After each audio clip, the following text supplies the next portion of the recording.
Hi friends, ఈ వీడియోలో మనం రోజువారీ రాశి ఫలాలలో కర్కాటక రాశి వారి గురించి తెలుసుకుందాం. అంతకన్నా ముందు చిన్న రిక్వెస్ట్ ఫ్రెండ్స్, ఈ వీడియో మొదటగా చూస్తున్నట్లయితే లైక్ చేయండి, షేర్ చేయండి, అలాగే సబ్స్క్రైబ్ చేయడం అసలు మర్చిపోవద్దు. మీ యొక్క సపోర్ట్ నాకెంతో అవసరం.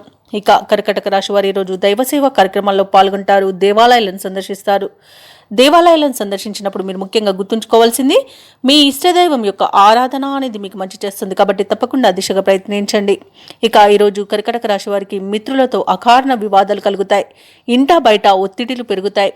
వృత్తి వ్యాపారాలలో ఎవరైతే ఉన్నారో వారికి కొంత స్వల్పంగా లాభాలను విలభించే అవకాశం కనిపిస్తుంది. ఇక ఉద్యోగస్తులు ఎవరైతే ఉన్నారో తమ ఉన్నతాధికారుల నుండి విమర్శలను ఎదుర్కొంటారు. ఇక దీర్ఘకాలిక రుణాలు తీర్చడానికి నూతన రుణ ప్రయత్నాలు అయితే చేస్తారు, అవి కూడా ఫలించవని చెప్పవచ్చు. ఇక కర్కాటక రాశి వారికి ఈరోజు ఆవేశం అస్సలు పనికిరాదు. షేర్ మార్కెట్లలో పెట్టుబడులు పెట్టకండి.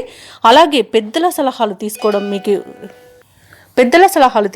మీకు ఎంతో ప్రయోజనకరంగా ఉంటుంది. ఈరోజు ఇతరులపై ఆధారపడకండి. వ్యవసాయదారులకు పంట నష్టం అనేది కనబడుతుంది. ఇక విదేశీయానం కూడా చేయకండి. విదేశాలలో నివసించే వారికి కూడా ఇబ్బందులు తప్పకపోవచ్చు. ఇక వ్యాపారస్తులు ఈరోజు నూతన వ్యాపారాన్ని ప్రారంభించడానికి ఎవరైతే చూస్తున్నారో వాటిని వాయిదా వేసుకోవడం మంచిది. ఇక భూక్రయ విక్రయాలలో రియాల్టర్స్ ఎవరైతే ఉన్నారో వారు నష్టాలను ఎదుర్కొంటారు. కాంట్రాక్టర్లు మోసపోయే అవకాశం కనిపిస్తుంది.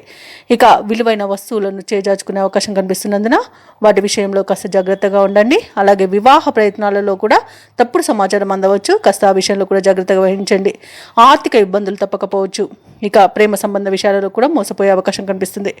ఇక ఈరోజు ముఖ్యమైన వ్యవహారాలన్నీ కూడా నత్తనడకన సాగుతాయి. ఆదాయం అంతగా కనిపించదు. ఆలోచనలు పరిపరి విధాలుగా ఉండి మిమ్మల్ని ఇబ్బందులకు గురిచేస్తాయి. అలాగే కొన్ని నిర్ణయాలు మార్చుకోవాల్సి వస్తుంది. శారీరక రుగ్మతలు వేధించే అవకాశం ఉన్నందున ఔషధ సేవనం చేయండి.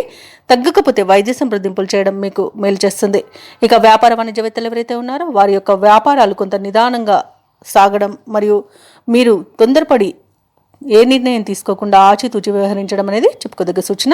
ఇక ప్రభుత్వ ఉద్యోగస్తులు ఎవరైతే ఉన్నారో వారు పనిచేసే చోట కొన్ని మార్పులు అనేవి తథ్యమవుతాయి. సాంకేతిక నిపుణులకు, పారిశ్రామిక వర్గాల వారికి విదేశీ పర్యటనలో అవంతరాలు అనేవి ఎదురవుతాయి. ఇక విద్యార్థులు ఎటూ పాలు పోని స్థితిలో ఉంటారు. ఈరోజు ముఖ్యంగా మహిళలకి ఆరోగ్యం మందగిస్తుంది. ఔషధ సేవనం చేయండి. తగ్గకపోతే వైద్య సంప్రదింపులు చేయడం మీకు మేలు జరుగుతుంది. అలాగే ఈరోజు కర్కాటక రాశి వారికి అదృష్ట రంగు ఎరుపు, ప్రతికూలమైన రంగు ఆకుపచ్చ, అదృష్ట సంఖ్య 9. ఈరోజు కర్కాటక రాశి వారు దుర్గాదేవిని ఆరాధించడం, అలాగే లక్ష్మీ నరసింహస్వామి అష్టోత్తర శతనామావళి పఠనం చేయడం వలన మంచి శుభ ఫలితాలను పొందుతారు. అలాగే పనులలో వచ్చే ఆటంకాలని తొలగించుకోగలుగుతారు.